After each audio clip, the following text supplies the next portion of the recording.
Going to discuss chapters 12 and 13 in this video, and I hope it helps you with your discussion chapter questions.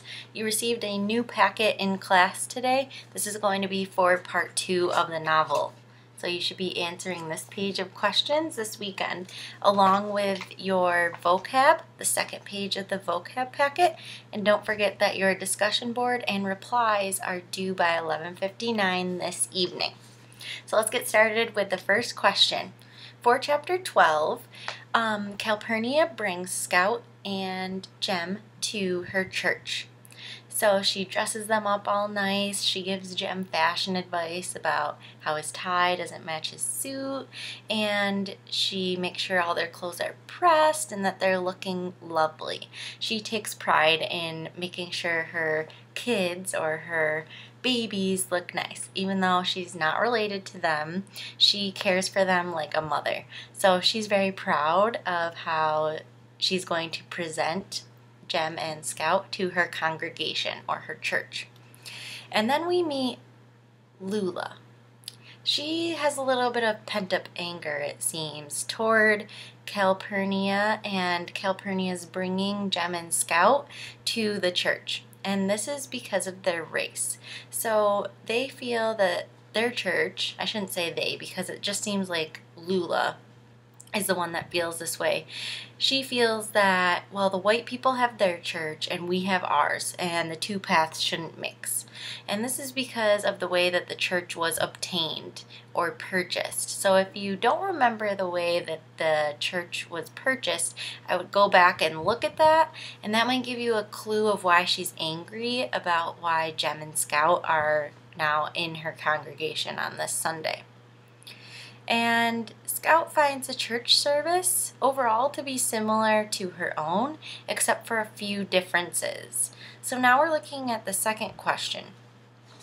And even Calpurnia says to Lula, she's like, well, why should it matter if there are white people at our church? Because we're all going to praise the same God. It's all the same God, right? So Calpurnia is a little bit confused about why anybody feels that white people, especially the Finches, knowing what Atticus is doing, would be pushed away from celebrating with them. So Scout sees that they don't really have traditional pews, there's no piano, there's no organ, there's not any programs, there's no hymnals in this church. So then Scout finds that they're able to sing and worship just like her church does, except they have less. So they do the same thing with less. And a lot of people take on different roles in order for that to happen, like Zebo. So if you don't know what Zebo does, besides be the garbage man, you should go back into chapter 12 and take a look at that. It's pretty cool. Number 3 says, why does Cal speak one way around black people and another way around white people? Is she being honest or hypocritical in what she does? Explain. If you don't know what hypocritical means, please go look that up before you begin thinking about answering this question. So in the beginning of the book, it says that Cal speaks very fluently, that she's articulate, but when she gets angry, sometimes she slips into broken kind of slang English. And we notice that when she's talking to Lula or anybody at church, that she kind of slips into this less academic version of speech.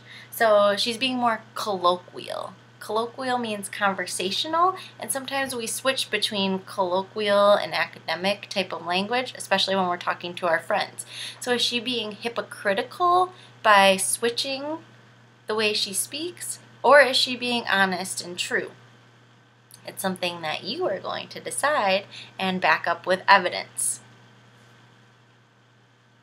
So Jem and Scout learn a little bit more about Tom Robinson and the trial in chapter 12.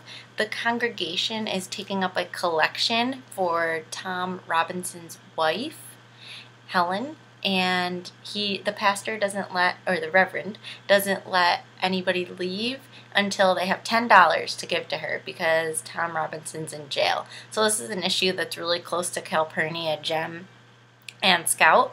And Scout and Jem keep trying to find out more and more from Calpurnia about this case. So questions 1 through 3 are the questions that pertain to Chapter 12. If you need a summary of Chapter 12, I would search for one and read it over, and then maybe reread certain parts of the chapter that you didn't understand. For Chapter 13, our first question is number 4 on this page.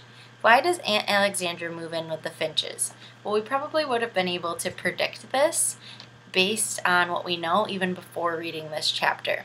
First, I want you to think about what are some of the issues that Aunt Alexandra has with Atticus and Scout in particularly. So as we're thinking about that, we know that Aunt Alexandra wants Scout to be more feminine and ladylike. She's kind of disappointed in the way that Atticus has brought up his children, even though as readers we may think, well, he's doing a pretty good job. So Aunt Alexandra moves in probably to give Scout a dose of femininity, and also because with this trial coming up, somebody in that family is going to be really busy. Atticus. He's going to be super busy with all that he needs to do to prepare for Tom Robinson's trial. And Calpurnia can only do so much. So Aunt Alexandra has come in to help, with the main focus being on let's make Scout into more of a lady. Number 5 says, how is Atticus's speech to the kids an example of hypocrisy? Wow, there's a lot of questions about hypocrisy on this page.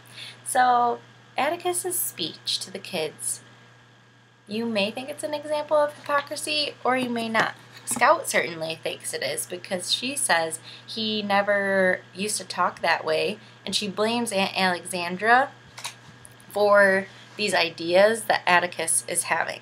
So let's see, it's toward the end of Chapter 13, and it starts with Atticus suddenly grew serious.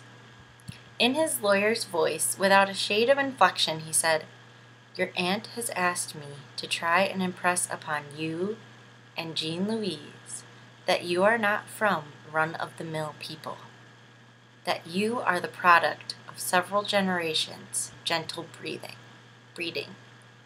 Atticus paused, watching me locate an elusive redbug on my leg.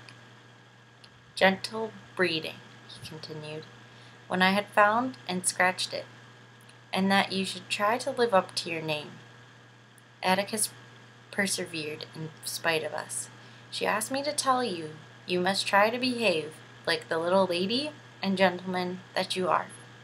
She wants to talk to you about the family and what it meant to Macomb County through the years, so you'll have some idea of who you are, so you might be moved to behave accordingly."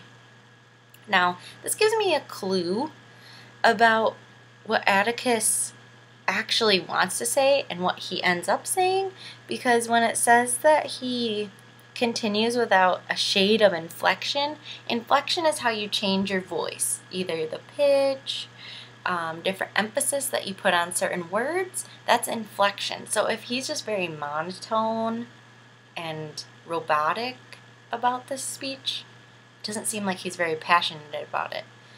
So I think that it is an example of hypocrisy because he's never wanted the kids to act like they're any different from anybody else. He's always encouraged them to love other people despite their flaws, to be kind, to be courageous.